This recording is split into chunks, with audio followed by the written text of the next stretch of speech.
Welcome back everybody to another episode on the channel. Today's episode, we're going to be talking about some easy jig fishing tips that you can use this summer yet to catch bigger bass when you're out on the water. So before we jump into the video, guys, I just want to talk about it because today you'll be seeing this video on Monday. Today will be the last day that you can actually get this jig right here. So this is a swim jig that me and I helped design with Super K, and they're running it as one of their monthly jigs that they do. They do a monthly series jig, and this jig right here is one that I helped design. It's going to be it's a perfect color for this up and coming fall time when those shad or those bass are going to be chasing shad nice and shallow. So this jig has been absolutely fire. I've been using it a ton lately and I've really been loving it. So if you guys are interested in picking up some of these swim jigs right here, I highly recommend that you go down below in the description, click on the link. It'll take you over to Super K's website and pick yourself up some of these jigs. You can use the code WW20 and it's going to save you guys 20% off your order with Super K. So like I said, today will be the last day that you guys will be able to get this jig, unless you guys end up buying them out and they really want to put this on their stock. So like I said, today will be the last day you can get this jig. So if you want that, go ahead, click the link in the description and head on over there.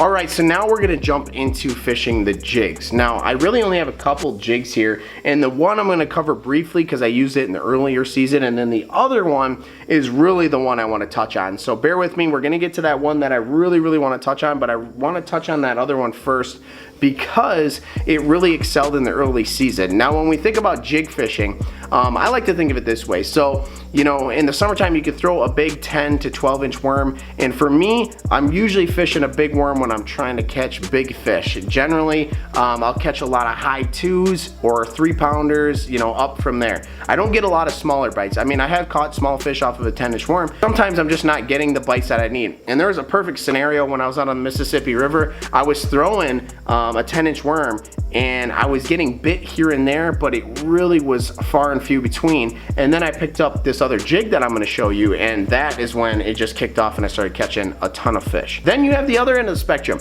You can throw a small Senko or like a Ned rig, something like that. For me in the summertime though, the small Senko, the small Ned rig really excels when you're bed fishing or early season when the water temps are a little lower.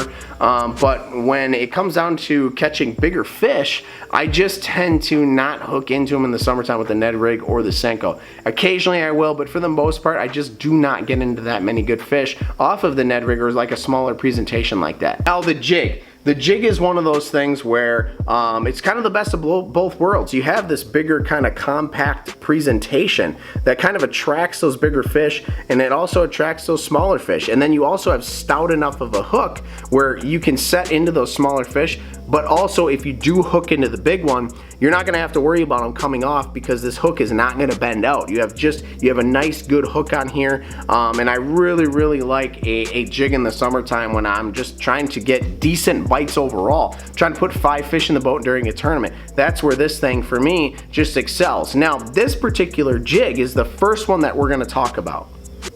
So this jig right here, this is a 1/2 ounce. Now usually this is the Kaplunk jig by Super K.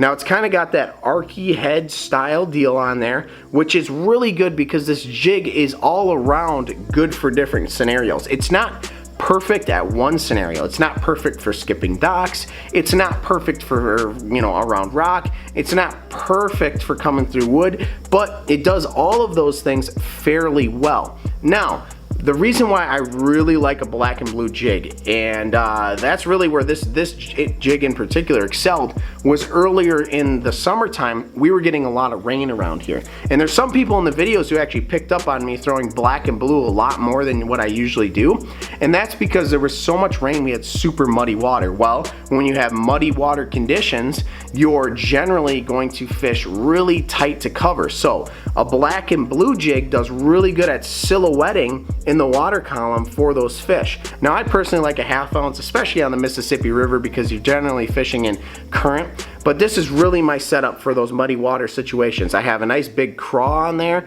and sometimes I'll even throw on one of these right here, which is a little bit smaller profile of a craw trailer rather than this. I actually have a rage craw on here right now, the entire thing. This one's a little bit smaller profile, it's just a drig trailer.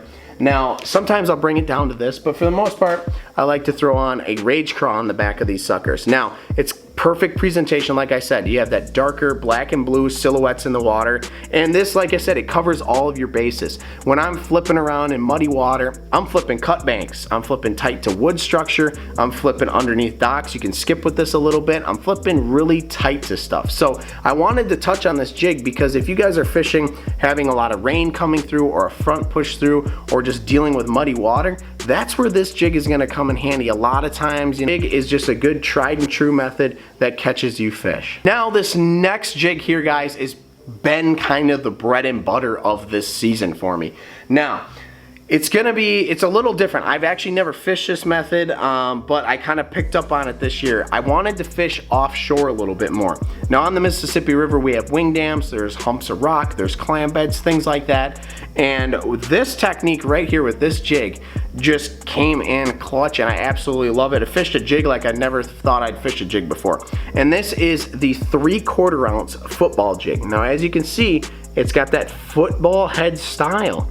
So this is perfect for coming through rock, gravel, and clam beds. If you've never fished a clam bed or what I'm talking about, on the Mississippi River, there's basically these clam beds where there's just clams everywhere. And as you're dragging this football jig, it's just bouncing off of all those clam beds. So when you drag, you'll actually feel your rod tip just going dunk, dunk, dunk, dunk, dunk, dunk, dunk, dunk.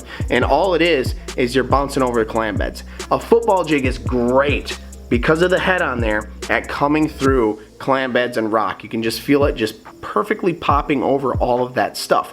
Now, where it comes in a little bit different here is first off, let's cover color. Green pumpkin for fishing offshore structure with jigs so far this year. This green pumpkin that Super K has is absolutely dynamite. It's got basically green pumpkin, then it's got these darker strands that have green and purple flake. I don't know if you can see it, but it's been absolutely a hammer for me.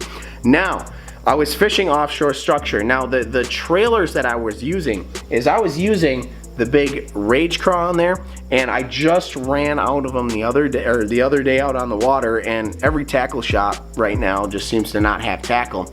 It's basically a trailer where it's two big long grubs, if you will. Moto has one called the Cowboy. It's just like a crawfish, a crawdad style trailer, but instead of craw-like pinchers on here, they're big ribbons that come out on each sail. Big twisted up ribbons that come out. Now, what I was doing is I was putting those on the end of these jigs right here, and then I was actually pulling the weed guard out of my 3/4 ounce football head. I was pulling the weed guard off, or I would just snip it down there.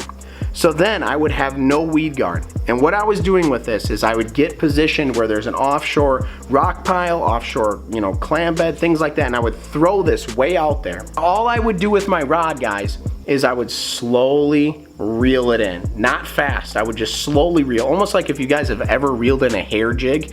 I would just slowly reel my jig so that it was bouncing off of all the rock, it was bouncing off of all the clam beds, all stuff like that, and that ribbon tail was just creating a ton of action in the water. You could probably get away with even just fishing the crawfish style, but basically all I was doing was reeling the jig across the bottom real nice and slow, and it was just popping along. I'm not sure why that happened to be such a big deal, but like I said, the football head, the big 3/4 ounce football head jig, did really well at just pulling across all of that offshore structure. Plus it's a 3/4 ounce, so it gets down there, because a lot of the spots that I'm fishing is in contact with the bottom.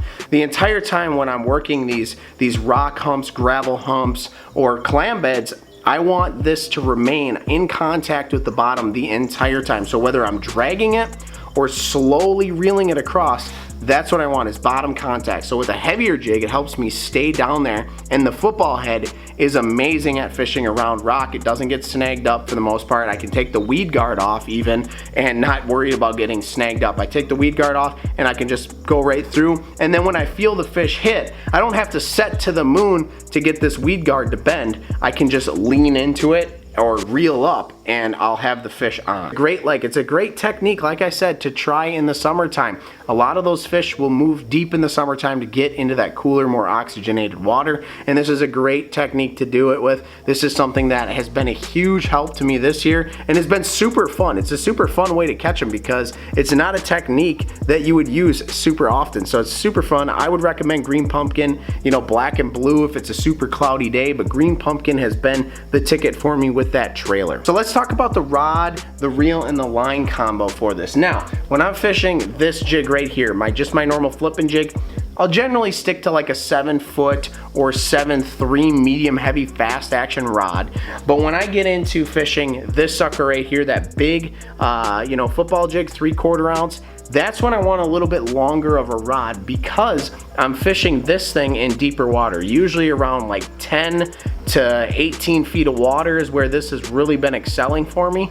So generally to like a 7.5 to 7.6 medium heavy fast action rod, and I'll use a 7-1-to-1 reel on there. But for my line, I use 20-pound fluorocarbon. You could drop down to 15 to maybe 17-pound fluorocarbon. I like 20-pound fluorocarbon. I fish around a lot of like grass and stuff like that, but when I'm fishing deep, I don't know, I just think that 20-pound for me personally just does really well. It's a big tip. That's the big one for me this year, guys. This big 3/4 ounce football jig. Like I said, I'll go to black and blue on cloudier days, but green pumpkin has been the ticket with either, the crawfish style deal on there, trailer, or like I said, I'm all out of them. I wish I could show you guys, but I'm all out of them and I can't find them right now, is the big cowboy trailer. And like I said, it's just these big ribbons, 2 big ribbons that come out. But pull that weed guard out of there. If you have some good offshore structure, some good offshore rock humps, or you're fishing on the river and you know of some clam beds, please rip the weed guard out of a football jig, even if you have an ounce football jig. But I really like the 3/4 ounce, and just throw your trailer on, whip that sucker out there, and slowly roll it. Just nice and slow. So you're retrieving it in, but you're still remaining bottom contact. And I promise you, you're gonna be surprised with how many fish you can catch off of this technique. There you guys have it. Those are some jig fishing tips that you guys can try when you're out there on the water. I promise you that football head trick, I promise you the football jig, pulling out the weed guard and doing that is going to be a technique that I was a little scared to try, but once I tried it, guys, I was catching a lot of fish, especially out on the Mississippi River, guys, wing dams, stuff like that. It just works really, really well. So if you guys have never tried it before, I really encourage you guys to try it. If there's any good summer fishing jig tips that you guys have, leave them down in the comments below. And if you guys are interested in picking up the monthly subscription jig, that'll only be available yet for today, and then it's going to be off of the website, please go pick them up. Click the link down in the description and go use that code WW20 to save yourself 20% off of this jig. But I hope you guys enjoyed today's episode. Remember to like and subscribe, and we will see you guys on the next one.